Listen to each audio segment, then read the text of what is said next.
Salutations friends, welcome back to my channel. Today I'm going to be reviewing Dark Cherry and Amber from Banana Republic. If you'd like to know what I think about this fragrance, then keep watching. Now for transparency purposes, this was sent to me to review, but this is a fragrance I've had my eye on for a little bit, so I was really excited to be able to smell it and experience the scent. But as always, I like to let you know where I got a bottle of perfume.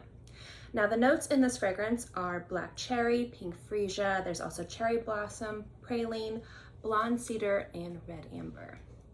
This fragrance is described as a floral oriental fragrance, and it does have a lot of power and it packs a lot of punch. Before I go into how this fragrance smells and breaking down the notes, I've heard some people describe this as another dupe of Baccarat Rouge.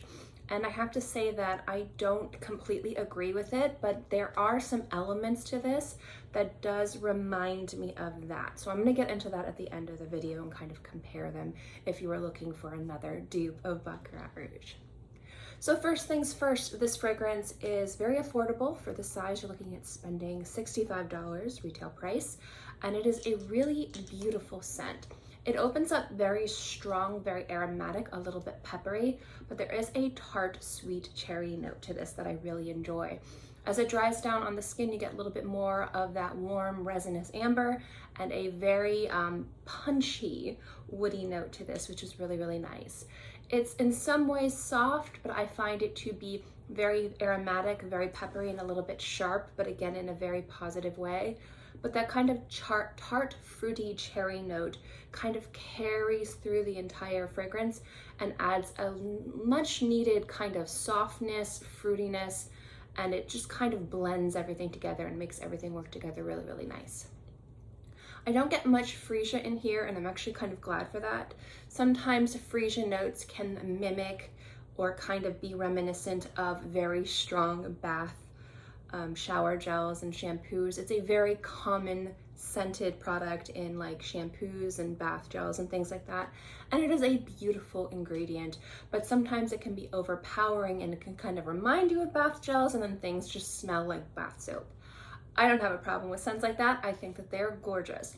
But when we are looking at a fragrance that's kind of marketed as a unisex fragrance, you're gonna want something that's not gonna smell like, you know, your mom's or your sister's or your wife's shower gel. You want to smell complex, beautiful, and have that kind of little bit of floral notes kind of help elevate the fragrance and not take it to an area that you're maybe not wanting it to go to, which is bath temp. About this fragrance is, even though it does have that really beautiful kind of juicy cherry note in there and that beautiful amber, this to its core feels like a woody fragrance, and I love woody fragrances. This feels like a walk in the woods, and it has that kind of beautiful, deep, unctuous, aromatic qualities that cedarwood has. If you're familiar with cedarwood, you definitely can smell that distinct note, and it works really well with the sweetness, the tartness, and also the floral notes to create something really nice and special on the skin. This is a very attractive fragrance. It works beautifully daytime, and I also think that this could be worn in the evening and formally as well. So for considered a cheapie, $65 is still, you know, for some people very expensive, but considering the scope of other fragrances out there when you're thinking of spending $200, $300, $400, $600 on a bottle of perfume, you're getting a great fragrance that's also going to last on the skin. This has really nice performance in regards to longevity, projection, and sillage. I get about 6 to 8 hours on my skin. I get moderate projection and moderate sillage. So if you're looking for a fragrance that's going to last and have a little bit of a power and a presence to it, this is a fantastic offering from the House of Banana Republic. I also like Banana Republic's fashion too sometimes. Not all the time, but sometimes I really dig it. Overall, Dark Cherry and Amber is a gorgeous, woody aromatic scent that has a lot of beautiful floriental aspects to it, but it doesn't smell too feminine. It actually, even though it's a unisex fragrance, because it's got that really deep, beautiful, distinctive cedarwood note to it, and that amber and cherry kind of doesn't make it more feminine, it just kind of makes it more juicy and resinous. I find that this pulls a little bit more masculine, and I really enjoy that. So I think this is a gorgeous scent. I've really enjoyed wearing it. For the price point, you can't beat it. Great longevity, great projection, and just overall a really beautiful scent. But what I wanted to also add to the list is talking to this as a dupe for Baccarat Rouge. This is not a dupe for Tom Ford Lost Cherry. It's not a dupe for Baccarat Rouge 540. This is its own unique, distinctive smell. Now, Tom Ford's Lost Cherry is a very boozy, fizzy cherry. It's very sweet, kind of dances on the skin like a carbonated soda. It's really quite wonderful. It's one of my favorite scents. Baccarat Rouge is also a favorite fragrance of mine, and I love that kind of sweet candy floss, like salty brininess that it has. What I like about this fragrance is that it has its own unique, distinctive smell in regards to that really beautiful woody note with, again, that amber and that beautiful cherry and that praline sweetness in there.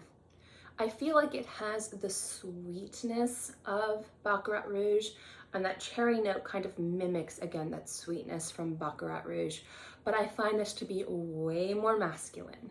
Now, Baccarat Rouge is in and of itself a very unisex fragrance, but for some people it smells too sweet for men, especially men who like to smell more masculine, more woody, a little bit more powerful. And that's okay. You can smell however you want. But if you kind of liked the idea of Baccarat Rouge 540, but you wanted something that was more masculine, was a little bit more toned down in the sweetness, but still kind of had that quality, that wow factor, I find this to be it. If I were ranking this on Baccarat Rouge dupes, clones, this would get a 1 out of 10. So I mean, I'm not saying in any way that it smells identical, but there is a hint of that. And again, that's from the cherry and praline and even the amber in there.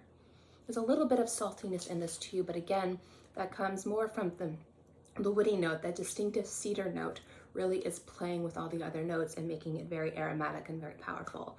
So if you are looking, or if you were interested in trying Baccarat Rouge and you wanted to find a dupe, this is not it. However, if you liked the idea of Baccarat Rouge, but you wanted something more masculine, more wearable, more woody, and definitely more affordable, I think giving this fragrance a shot would be worth it. It's a fraction of the price. It has beautiful performance, beautiful longevity.